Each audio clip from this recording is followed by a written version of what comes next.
guys, and welcome to my channel. If this is the very first video that you're ever watching on my channel, my name is Dominique. If you like what you see, please give this video a thumbs up. Please also click that subscribe button and click the notification bell so you can stay up to date with me. Today is going to be more of a commentary video, and I'm going to be talking about so many subjects. I'm going to be a little bit rambly. Remember, all of these are my opinions. Don't take anything as facts. Please do your research and don't send anybody hate, because this isn't what this is about. It's just me talking about things that I've just been interested in, that I've just been thinking about, that's just been kind of running through my mind. So let's get into this. I will also have timestamps just in case you kind of want to just jump to certain things. So yeah, let's get into this bad boy. So the first thing that I'm going to be talking about is something that I saw like kind of basically unfold on Twitter, and this has to do with one of my favorite channels. It's Tea Time.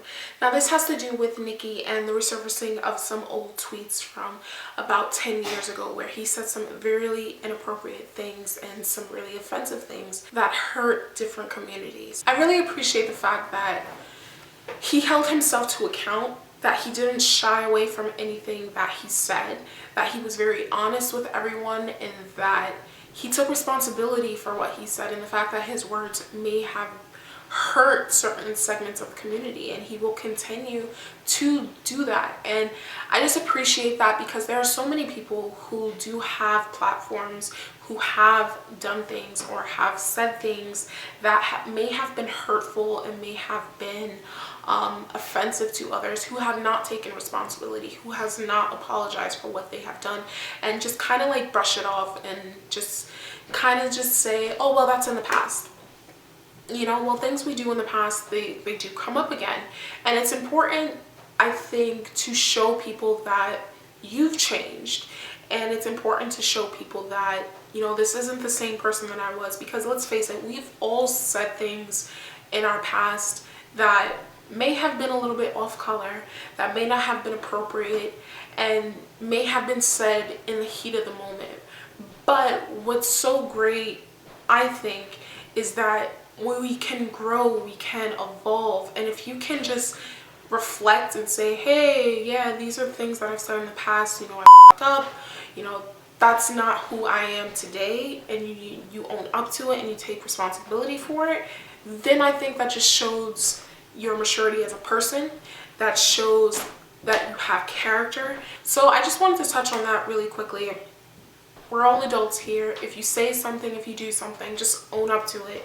And there are a lot of people I see here on YouTube who do so much shady, or whether they're doing it on YouTube, whether they're doing it on Twitter, whether they're doing it on Instagram, and they just never just like address it. They kind of like brush over it. They make like snide comments. Oh, people are just like digging into my past. I feel like when you show that you have a pattern of behavior for certain things and then you don't apologize, people are going to get upset, and then that's when you have people are going to start like going through things. Well, let's see if they continue to do that, and that's how you have old like tweets surface and things like that. And I feel like as commentary channels, if you put yourself out there, you're open to criticism. I don't think anyone is above criticism.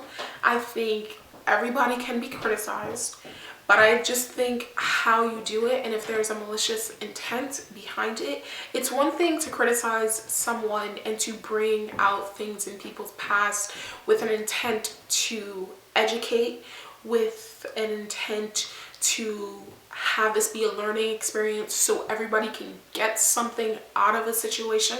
And then there's another thing to just try to take people down, to try to destroy people. I just really appreciate that the people I watch, that they understand that their words have an impact and how that can affect other people, and that they're willing to take responsibility. So that's all I want to say on that. This isn't a hate video. This isn't anything like that. Another topic that I wanted to touch upon was the whole Megxit. If you don't know what this is, if you're not a royal watcher, I'm not a royal watcher, but every now and then I kind of just like pop in, because I watched both royal weddings, the one with Kate Middleton and Prince Williams, and Meghan Markle and Prince Harry. And basically what Megxit is, what they're terming that, Meghan Markle's exit, her and Prince Harry basically stepping away as being senior royals. And as I'm watching all of this unfold, I've always read stories and things like that, but there just seems to be, with the coverage of Meghan Markle, there just seems to be an underlining tone of racism, the way that they're covering her. And I really don't like throwing that word out there, because calling someone racist or calling something racism is a very strong word. It has so many connotations behind it. It has a meaning behind it. Not everything is racist, but the coverage of Meghan Markle and the way the British press has covered her has basically been racist. And there are so many good threads that you can check out. I have some on my Twitter that I've retweeted, and I will have a link in the description to my Twitter page and to those threads, so you can check them out yourself. Like, just basically some really just nasty stuff. Like, they were saying she's like straight out of Compton. They were telling her that in one newspaper they were saying that a cookbook that she had something to do with was basically funding terrorism. Like, it was just so much vile and inaccurate coverage, and I'm just sitting here just like, no one has to take that. No one has to just be bombarded with just vile and nasty and just slanderous coverage about themselves. Like, you don't have to put up with that. And I really applaud Harry stepping up and saying, you know what, I'm not going to have my wife and my child in a situation where we're constantly being lied about. My wife is feeling very uncomfortable, and he decided to remove him and his wife from that. So I just want to tell you guys like some of the stuff. I just really want to just read you guys some of the headlines from some of these papers. Prince Harry to marry a mulatto, completely wrong. And then there's just so much. This is from the Daily Mail. Yes, they're joyful in love, so why do I have a niggling worry about the engagement picture? The word niggling, that's not an accident. And then there's so much more.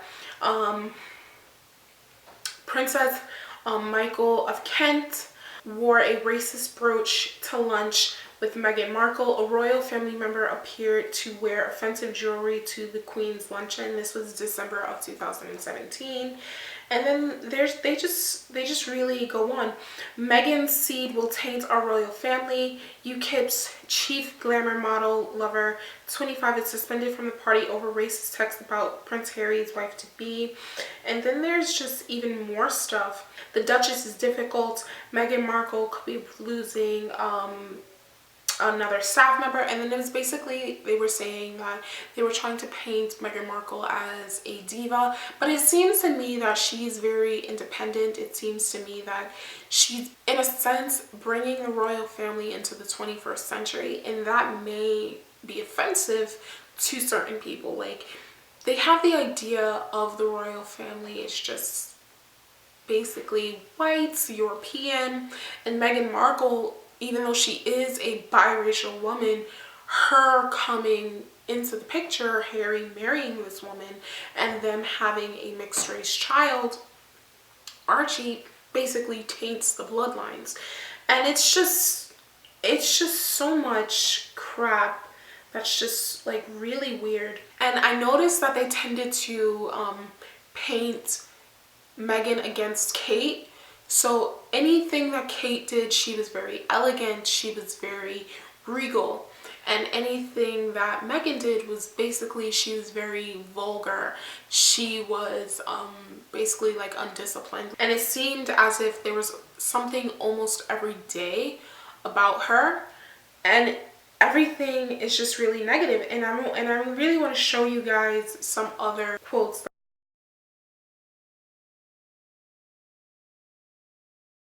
I just don't understand how people can print these things, think that it's okay, think that it's fine to basically commit libel, lie about people. I feel like once you're a public figure, everyone's going to have an opinion. That's perfectly fine. I feel like everybody is open to criticism. You're not above being critiqued. But I feel like the way that Meghan Markle has been critiqued, the coverage of her has just been completely unacceptable. The way that they've talked about this woman, the way that they talked about her child, they called Archie a monkey. There's just so much that's just, nobody should take that. That is not acceptable. That is not right. And I'm glad she's putting her foot down, her and Harry, and they're saying enough. So kudos to them. I wish them well. So I just really hope that with Meghan Markle and Prince Harry stepping down as senior royals, that they really find their footing. I think they can do amazing. I think that Meghan Markle has just this charm about her where she can just bring light to different causes. And I think it will be better for her mental health. I hope that this situation just works out in the end, because I personally would not be able to deal with half what that woman is dealing with. I couldn't do it. So the next topic that I wanted to touch upon was Justin Bieber's Yummy. What can I say about this song? I just want to put that out there. That song is terrible, and it's not me being a Justin hater. This song is just bad. It is not a good song. And Justin Bieber has made some pretty good songs. Like earlier in his career, I really hated that song, like Baby Baby. That song pissed me off. But there's a song from him that I really love that I streamed a lot, which was Sorry. Sorry was a really great song.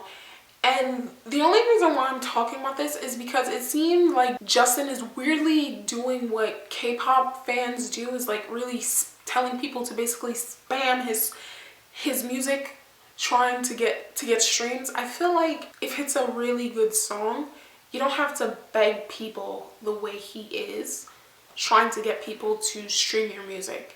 I mean, he didn't have to do that with his other songs. And I just feel like it's 2020. Maybe Justin is seeing that he doesn't kind of have the fame, I guess, that he once had. I'm not saying Justin Bieber is not famous. That's not what I'm saying. But I'm just saying, you know, the Justin Bieber era. Like, it was 2012, he had the swoop, he was with Selena Gomez, Justin was everywhere. I remember that there were girls, there was this weird that was going on Twitter one time. It was like cutting for Bieber or some weird he had to come out and address it. You know, he was literally everywhere. He was fighting people. There was one point where Justin was like, he was everywhere, like he was big. And then now he's just kind of like this weird guy who always looks like he doesn't shower and who's on Instagram. Like, I don't know, like he just pops up every now and again. But yeah, like, it just seems really weird. It just seems really weird to me the way he's kind of just like spamming it. And it's like, it's one thing if you mention it like in a video, like, hey guys, new music dropping, you know, stream my music, blah blah blah blah, you can go here, like you can do 2 or 3 posts. Like, he's literally giving you directions on how to stream his music. And it's just so odd to me, because I'm like, music should speak for itself. Like, your work, you shouldn't have to force it on anyone. If you are proud of your work and you feel that you put out a quality product, people will engage with what you put out there. Like, it is so easy for people to just put out crap and then expect your fans to enjoy the crap you put out there and just be like, hey, help me get this to #1. Like, it doesn't work that way. Like, you actually have to put in some effort. If you guys like what you see, please give this video a thumbs up. Please click that subscribe button, and please follow me on Twitter. Please follow me on Twitter and Instagram, and I will talk to you guys soon. Bye guys.